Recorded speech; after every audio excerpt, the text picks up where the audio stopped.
Salut à tous, on se retrouve aujourd'hui pour parler du premier film Marvel de l'année, Black Panther. Black Panther, c'est l'histoire de T'Challa qui va devenir roi du Wakanda après la mort de son père dans Captain America Civil War. Il entre donc au pays et va devoir faire face à son statut de roi, mais également à son statut de Black Panther, dans un contexte où le Wakanda est plus que jamais menacé d'être découvert, menacé d'être renversé. Ce film n'est pas une origin story à proprement parler, puisqu'on a déjà découvert le personnage dans Captain America Civil War, mais il était tout de même important de rappeler le contexte de ce film qui fait suite directement à Captain America Civil War, mais également d'introduire le Wakanda et la légende des Black Panthers. Chose qui est habilement faite au début du générique, où on nous explique la naissance de Black Panther qui se transmet de génération en génération. Donc le film ouvre sur cette partie traditionnelle qui est plutôt bienvenue. C'est le premier film solo consacré à un super-héros noir au cinéma. Ce n'est pas rien, donc on a forcément une grande majorité d'acteurs noirs au casting, parce que je vous le rappelle, le Wakanda est un état fictif qui se situe en Afrique. Et même si le personnage de T'Challa nous a été introduit dans Civil War,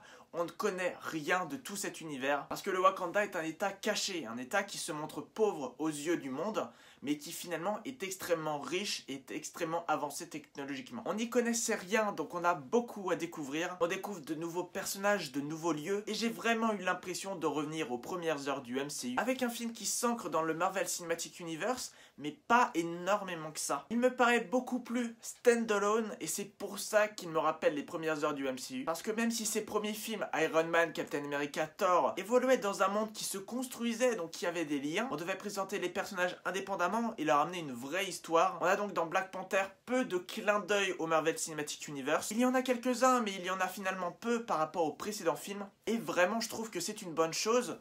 Surtout dans un contexte où le Marvel Cinematic Universe est encore plus présent qu'auparavant. Un très bon point du film, c'est le casting, qui est vraiment de qualité, les personnages sont attachants, ils sont vraiment crédibles, et c'est une vraie force du film. Concernant le méchant, c'est un autre excellent point du film, parce que le méchant est beaucoup plus qu'un méchant. C'est un méchant qui a de multiples facettes, qui est tiraillé par son histoire, par son vécu. C'est un méchant qui a de bonnes intentions, mais pas avec la meilleure méthode, la meilleure manière. Et c'est ça qui en fait un méchant assez complexe, parce qu'on peut s'identifier à lui, on peut comprendre ce qu'il a vécu, là où il en est arrivé, et en plus interprété par un excellent acteur. C'est donc un film d'action, mais qui a aussi une grande partie histoire pour déjà développer le personnage, mais également développer des thèmes qui lui sont propres. Et je ne pensais pas voir des réflexions protectionnistes dans ce film. Le Wakanda est un état qui vit caché, qui cache son avancée technologique, qui se cache aux yeux du monde pour ne pas attirer la convoitise, mais également pour ne pas perdre cet avantage dont il dispose. Et le fait qu'on remette en cause cette volonté dans le film, j'ai trouvé ça vraiment très intéressant. À un moment du film, sans vous spoiler, il est question d'aider les réfugiés, ceux qui sont opprimés dans le monde et qui ne peuvent pas se défendre. Et il y a un des personnages qui dit que si on accueille des réfugiés,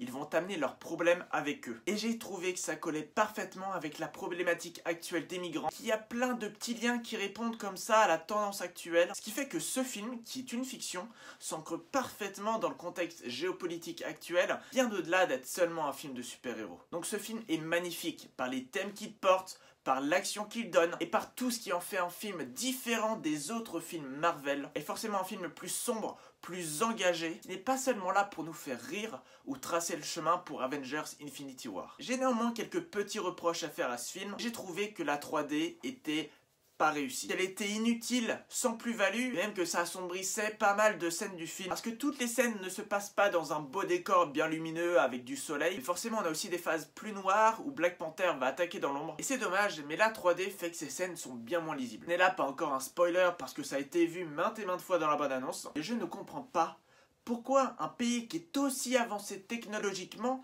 a des habitations aussi pauvres. Les habitations du Wakanda sont à la limite de faire bidonville. Je dis ça parce que le contraste est flagrant. Dans le film, on voit un labo qui est hyper avancé technologiquement et à côté, à quelques centaines de mètres, on a le droit à des habitations qui sont vraiment très rustiques. Je sais bien que le film veut mêler tradition et modernité, mais ça donne un aspect assez pauvre à un pays qui est pourtant ultra riche. Un autre reproche également qu'on peut faire à ce film, mais qu'on peut faire à tous les films Marvel, ce film reste dans la même veine tout public que les précédents. Parce que même s'il y a des phases de combat tribal, avec des boucliers, des épées, des lances, vous ne verrez pas la moindre goutte de sang. Vous n'aurez pas le droit à beaucoup de sang. Il y a même un passage où quelqu'un se fait égorger et on ne voit pas la moindre goutte de sang. Même pas du sang qui coule en arrière-plan, que dalle. Mais c'est néanmoins pas quelque chose qui va vous faire détester le film, mais c'est plutôt pour que papa ou maman puissent voir le film avec leurs enfants. Un autre reproche qu'on peut faire à ce film, mais qui subit plus qu'il en est la cause, c'est que forcément avec la bande-annonce d'Avengers Infinity War, on a du mal, par moments, à rentrer dans le film